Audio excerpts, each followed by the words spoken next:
Yo, what is up guys, and welcome back to McAdee's Entertainment. I'm your host as always, Adam McGahee.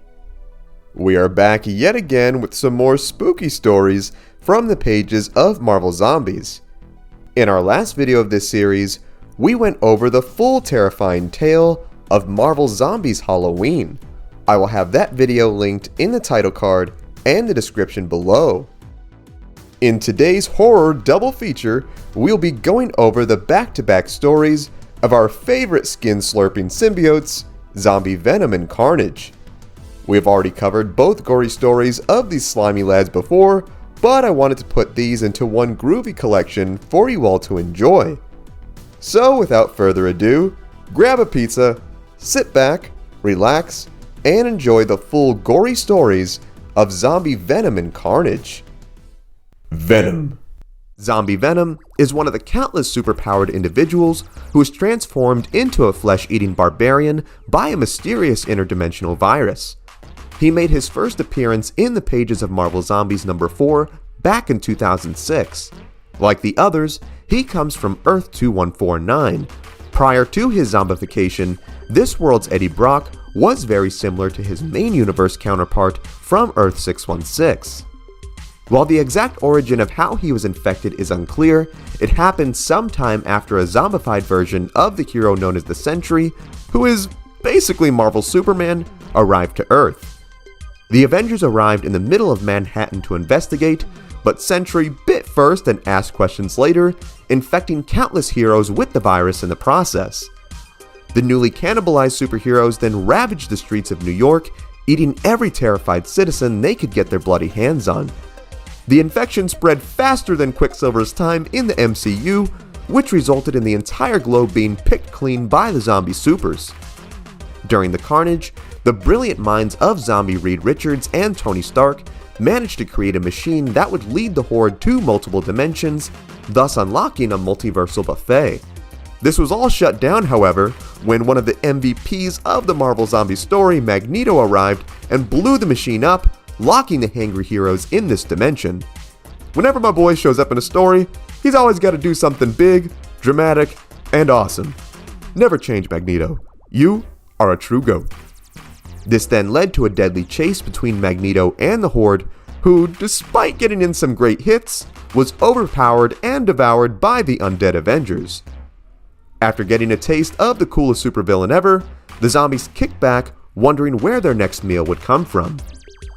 As they sat in zombie depression, their prayers were answered when the Silver Surfer arrived to the planet, announcing that his master Galactus was coming to consume it.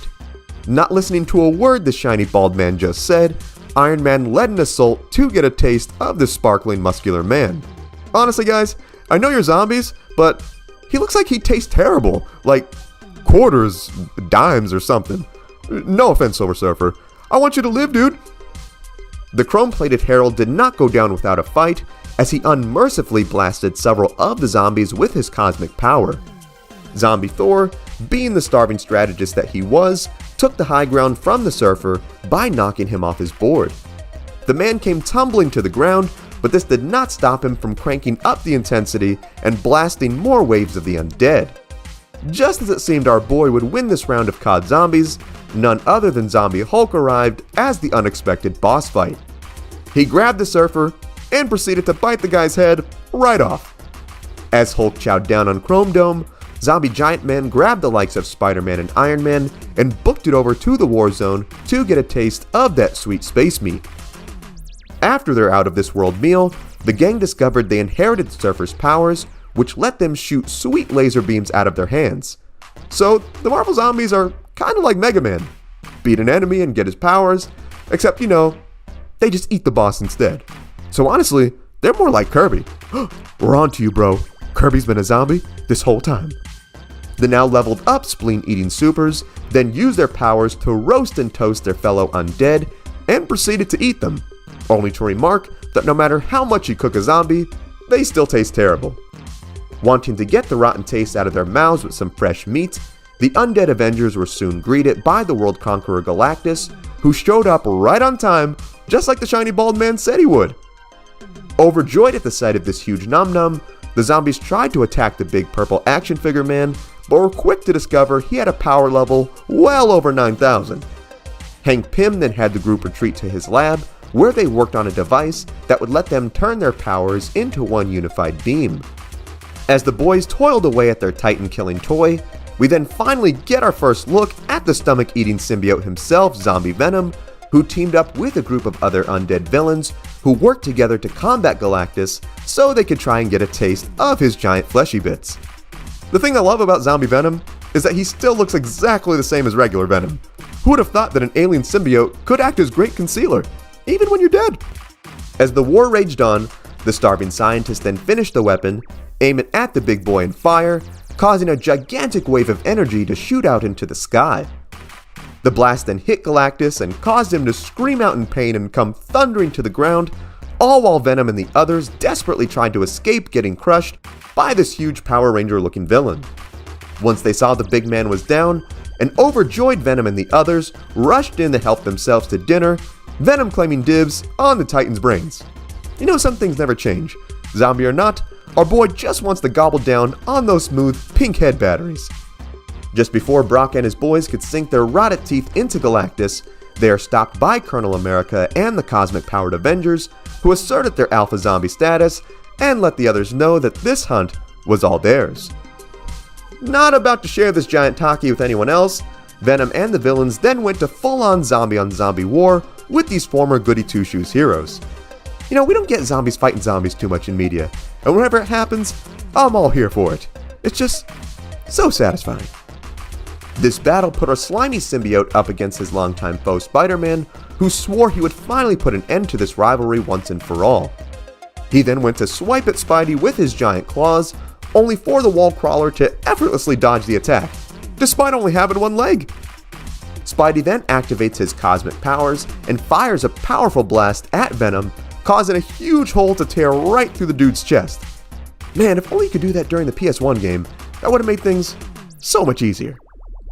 Spider-Man then retorts that Brock is normally faster than this and must not be adjusting well to life of the undead. The symbiote then drips off Eddie, revealing his frail, withered, zombified human form. With his final breath, he tells Peter that the symbiote was dying as well and that he was no longer a suitable host. The naked, wrinkly Brock then collapses to the ground dead, as Spider-Man just savagely retorts that this was all breaking his cold, dead heart. Bro, come on, man. I know he's your enemy and that you're a zombie now and all, but man, that was just mean. You can at least show a little respect. Zombie Spider-Man has no chill. Carnage. Zombie Carnage, like most of the villains and heroes of his Earth, was transformed into zombies from a mysterious otherworldly infection. Unlike the majority of the other zombies we have covered, Zombie Carnage comes from Earth 13264, which is a variant of the original Zombieverse. This zombie dimension was formed into what was known as the Deadlands after Dr. Doom got the power of a god and formed reality into his own fanfiction called Battleworld, where he had heroes of different worlds fight each other like giant toys. Being banished to this hellish arena, we come across the tough-as-nails monster hunter Elsa Bloodstone, who fought her way to survive. Normally used to fighting with rotted meat maggots all day, our girl Elsa was rather surprised when she came across a mysterious young human girl in her travels. Not about to let a kiddo get eaten by the hungry horde despite being annoying, Elsa brought the girl with her as they made their way to the Shield, which would be a safe haven. After dealing with the likes of Zombie MODOK and Juggernaut, the dynamic duo soon came face to face with a very hungry Zombie Carnage. Well, what was left of him anyway? Poor guy looks like he got high grounded by Obi-Wan Kenobi. A very eager kiddo would go to blast the slimy symbiote, but was not experienced with guns just yet, and the recoil sent the poor young girl hurtling through the air, where she got snatched up by a zombie pterodactyl. Not having any time for this, homie Elsa then channeled some Black Air Force One energy, where she ghetto stomped poor Carnage, ripped his head off, and tossed it at the zombie dino, knocking the little girl out of his grasp. As Elsa caught the child, the pair noticed that the Carnage symbiote stirring behind them, which then formed to attack, only to be immediately burst into flames after being incinerated by the X-Men Angel, who showed up with a flamethrower, and a dope haircut. Man, I love this series. And those are the full gory stories of Zombie Venom and Carnage.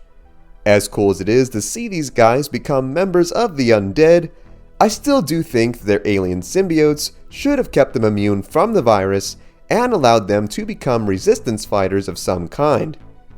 It rarely ever happens, but just imagine things getting so bad that it actually forces Carnage to become a hero. That honestly would be awesome, and would be a refreshing take on his usually sinister character. Both Venom and Carnage are so cool, and I hope we get to see them done some more proper justice on the big screen than what we have gotten. Let There Be Carnage was okay, which is totally not okay, because Venom vs. Carnage should be totally awesome. These villains are icons, and seeing them duke it out should be as big of an event as Godzilla vs. Kong. Honestly, Godzilla vs. Venom sounds pretty cool too. I would pay to see that. More than anything, I want to hear what you think. Did you know these stories about Zombie Venom and Carnage? Was there something I missed? What other stories should we cover? Sound off in the comments. Also, be sure to give this video a like if you enjoyed today's content, subscribe to the channel, and tap the bell icon to be notified of all of our latest videos. Thank you so much for watching. If you enjoyed the music in this video, it was all made by my boy Ognihs. You can check out his Spotify in the link below. You can also check out our Discord chat, also in the link below. Thank you so much for watching. Remember, you are awesome and loved. God bless, and I will see you in the next one.